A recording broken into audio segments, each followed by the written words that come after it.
বন্ধুরা সবাইকে আসসালামু আলাইকুম। আরও একটি নতুন ভিডিওতে স্বাগতম। তো আজকে সকালবেলায় মুরগির ঘরে এসে মনটা একবারে খারাপ হয়ে গেছে। কারণ হচ্ছে মুরগির বাচ্চাগুলো প্রায় 3টা মুরগির বাচ্চা মারা গেছে। এই যে দেখেন, আর মুরগিগুলো একা একাই আমার হাতের উপরে উঠে যায়, মাথায় উঠে যায়। মানে বিষয়টা খুব ভালো লাগে, কিন্তু যখন দেখা যায় যে একটা মুরগি মরে গেছে বা একটা বাচ্চা মরে গেছে, তখন মানে কন্ট্রোল করা খুবই মুশকিল।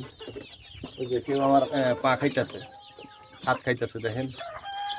মানে ওরা আমার দেখলে গায়ে মাথায় উঠে একবারে হুলস্থুল অবস্থা করে ফেলে। কিন্তু মানে আজকে থেকে ভাই কানে ধরছি, দেশি মুরগির ডিম আর কখনোই ফুটাবো না। দেশি মুরগি এই যে দেখেন কি করে, দেশি মুরগি বাচ্চা নষ্ট হয়ে যায়। কারণ আমি এর আগে দেখছেন আমাদের প্রায় ফার্মি মুরগির 32টা মুরগির বাচ্চা ফুটাইছি। মানে 50টা ডিমের ভিতরে 32টা মুরগির বাচ্চা, মানে বাচ্চা ফুটছে আর কি, 32টা। তো 32টার ভিতরে ইনশাল্লাহ আমার একটা বাচ্চাও কোনো সমস্যা হয় নাই। তো এরপরের বেছে যখন আমি 156টা ডিম দিয়েছিলাম, এর ভিতরে আমার ওই যে বিদ্যুৎ না থাকার কারণে একবারে সবগুলো ডিম নষ্ট হয়ে গেছে গা। হইয়াও তারপরেও আপনার যাই ফুটছে 42-43 টাকা, এর ভিতরে শুধু ফার্মি মুরগির বাচ্চা এই ঘরে আনার, মানে হাঁসের ঘরে আনার পরে একটা মুরগি শুধু বাচ্চা পানিতে পড়ে মারা গেছে। এই যে ওরা আমার হাতটা ঠোকাই যাচ্ছে। তো এছাড়া আর আমার একটা মুরগিও নষ্ট হয় নাই। আমার 17টা বাচ্চা ফুটছে, আরো 16টা বাচ্চা আমার আছে। তো কি বলবো, আসলে বলার মতো ভাষা নেই। আর এই পর্যন্ত যতগুলো মুরগি মারা গেছে বাচ্চা, বেশিরভাগই হচ্ছে আপনার দেশি মুরগির বাচ্চা। যে এটা এটা খুব আদরের বাচ্চা আমার, এটা গলাচিলা দেশি মুরগির বাচ্চা আর কি। তো কি বলবো, এই যে দেখেন মানে আমার এই যে ময়ূরে একবারে আপনার লিডারের সাথে মিশে আছে।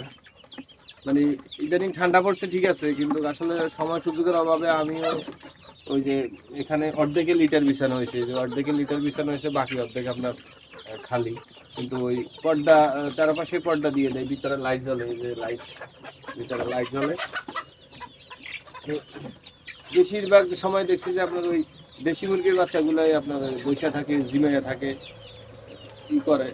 কিন্তু ফাউমির বাচ্চা যেগুলা মাশাল্লাহ, এগুলা এই যে সুন্দর একটা ফুটফুটে বাচ্চাটা আমার কাছে খুব ভালো লাগে। এই যে বাচ্চাটাতে মানে সাদা, ওই ওই পাশে আমার একটা বড় যেগুলা রানিং রানিং একটা রাওয়া আছে এর মতো, একটা রাওয়া আছে রানিং এর মতো, এই যে সাদা একবারে।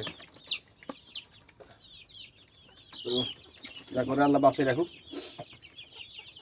তো নেক্সট ভিডিওতে চেষ্টা করব যে আপনাদেরকে দেখানোর যে 1 মাসের বাচ্চা কিভাবে আপনারা চিনবেন আর কি, যে মোরগ মুরগি 1 মাসের বাচ্চা মোরগ মুরগি চেনার উপায়টা নেক্সট ভিডিওতে দেখাই দিব। কারণ অনেক সময় অনেক পাইকার আছে আপনাকে ঠকাবে, বলবে সবগুলাই মুরগি বা সব বলে শেষ পর্যন্ত দেখবেন যে আসলে না।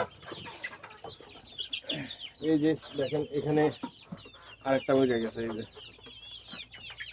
মানে আজকে মোটামুটি 3টা বাচ্চা আমার শেষ। আরেকটা আরেকটা এখনো পুরোপুরি মরে নাই, মানে ও এখনো কিছুটা ওর আছে। একবারে সবচেয়ে ছোট বাচ্চা হচ্ছে এটা। ও এর তো সমস্যা হয়েছে যে খাবার হজম হয় নাই, একবারে খাবার পুরা মানে পেটের ভিতরে শক্ত হয়ে রয়েছে। তো মূলত হচ্ছে গরুর কাজটা শেষ করে বুঝছেন এদিকে আইসা সময় দেওয়া টাফ হয়ে যায়। তারপরে যতটুকু পারি চেষ্টা করি সময় দেওয়ার জন্য, কিন্তু এখন কি করব বলেন। তো যাই হোক, আল্লাহ ওদেরকে হেফাজত করুক। আমিও এরপর থেকে বাচ্চা ফুটাইলে অন্তত খামারে যখন আরেকজন লোক থাকবে তখন আমি বাচ্চা ফুটাবো, এর আগে কখনোই বাচ্চা ফুটানোর চেষ্টা করব না, চিন্তা করে রেখি। তো ভালো থাকবেন সবাই। যদি আমার চ্যানেলে নতুন হয়ে থাকেন তাহলে অবশ্যই চ্যানেলটাকে সাবস্ক্রাইব করে দিবেন, আর ভিডিওটি ভালো লাগলে একটা লাইক দিয়ে দিবেন। আর আপনার মূল্যবান কোনো মতামত বা যদি পরামর্শ থাকে তাহলে কমেন্টে লিখতে পারেন। যাতে আমার উপকার হয়। তো ভাই একটা লাইক দিবেন কষ্ট করে, কারণ ভিডিও না বানাইলে যদি লাইক না পাওয়া যায় সেক্ষেত্রে মানে ভিডিও বানানোর প্রতি মন মানসিকতা হারিয়ে যায় আর কি।